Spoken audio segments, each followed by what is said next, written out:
منفرد یعنی اکیلے نماز پڑھنے والے نے فرض نماز کی تیسری اور چوتھی رکعت کے اندر بھول کر سورہ فاتحہ کے بعد سورت ملا دی تو اس صورت میں سجدہ سہو لازم ہوگا یا نہیں ہوگا؟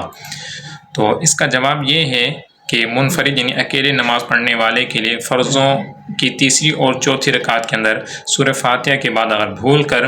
سورت ملا دی تو اس صورت میں سجدہ سہو لازم نہیں ہوگا۔ حتیٰ کہ بعض علماء نے تو منفرد یعنی اکیلے فرض نماز پڑھنے والے کے لیے فرضوں کی تیسری اور چوتھی رکعت کے اندر سورت ملانے کو مستحب قرار دیا ہے،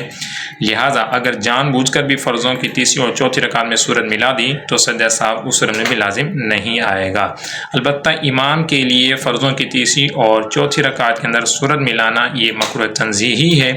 اور اگر مقتدیوں پر گرا گزرے یعنی مقتدی اذیت کے اندر مبتلا ہوں تو پھر ایسی صورت میں سورت ملانا فرضوں اور تیسری اور چوتھی رکعت کے اندر پھر امام کے لیے سورت ملانا یہ مکروہ تحریمی ہوگا۔